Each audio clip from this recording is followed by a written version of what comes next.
حضرت عائشہ صدیقہ رضی اللہ تعالیٰ عنہ فرماتی ہیں ایک عورت تھی اور اسے نبی پاک صلی اللہ تعالیٰ علیہ وسلم نے وہ کلمہ پڑھ کے مسلمان ہوئی، مدینہ طیبہ آ گئی تو حضور نے مسجد نبوی شریف میں اس کے لیے مکان، ایک سادہ سا کمرہ ساتھ مسجد کے بنوا دیا، وہیں رہنے لگی۔ اکثر وہ سیدہ طیبہ کے پاس آتی تو حضرت عائشہ صدیقہ رضی اللہ تعالیٰ عنہ فرماتی ہیں وہ بڑی باتیں سناتی اور آخر میں کہتی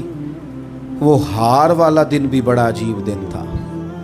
اور میرے رب کی قدرتوں کا دن تھا، وہ بھی بڑا عجیب دن تھا۔ سیدہ عائشہ صدیقہ رضی اللہ تعالیٰ عنہ ایک دن فرمانے لگی کہ تو ہار والے دن کا بڑا ذکر کرتی ہے، وہ کیا دن تھا؟ تو خاتون کہنے لگی اماں جی وہ دن تھا جب میرے رب پر بھروسہ اور مضبوط ہو گیا، جس دن میرا اپنے رب پر توکل اور بڑھا، میرے ایمان میں یقین میں اور پختگی آئی۔ کہنے لگی میں ایک گھر کی کنیز تھی، نوکرانی تھی، اس گھر میں ایک بچی تھی جس کے پاس سونے چاندی ہیرے جواہرات کا ہار تھا۔ اس زمانے میں چمڑے کے اوپر لوگ ہیرے جواہرات لگاتے تھے،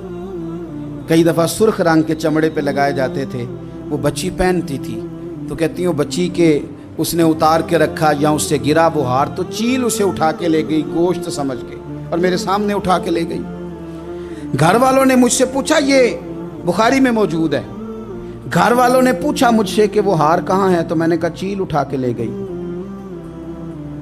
گھر میں کچھ چوری ہو جائے تو سب سے پہلا الزام کس پہ لگتا ہے؟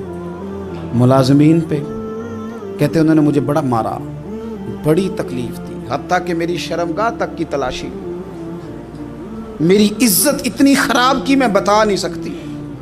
میں نے اپنی زندگی میں ایک واقعہ دیکھا، ایک امیر گھر میں چوری ہو گئی، ملازم کو اتنا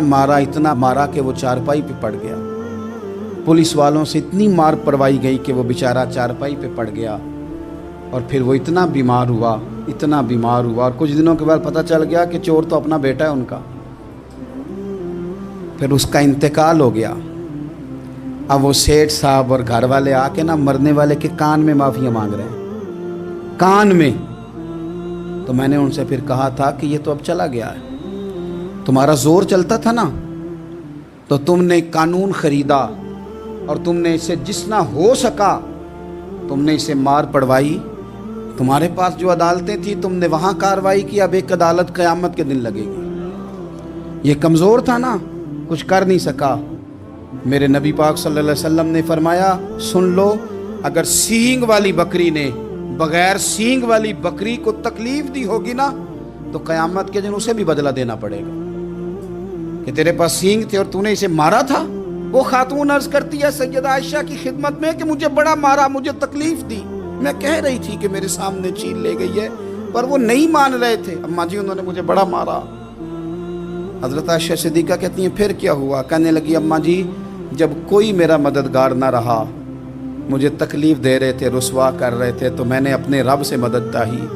میرے رب کی طرف میں نے توجہ کی، میں نے کہا مالک اب تو ہی میرا مددگار ہے۔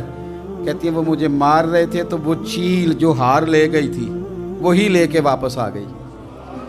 اور ہمارے سروں کے قریب لا کے اس نے جب اس ہار کو پھینکا وہ مجھے چھوڑ کے سائیڈ پہ ہوئے، وہ میری بے گناہی جان گئے، لیکن آپ کو بتاؤں اس دن سے میرا اپنے رب پر یقین اور بڑھ گیا۔ مجھے سمجھ آ گئی کہ جب انسان پورا ٹوٹ جاتا ہے اور جب کوئی چاروں جانب اس کا مددگار نہیں ہوتا تو رب تو ہوتا ہے نا، اللہ تو اس کا مددگار ہوتا ہے نا، وہ تو پھر اپنے اس بندے کی مدد کرتا ہے نا۔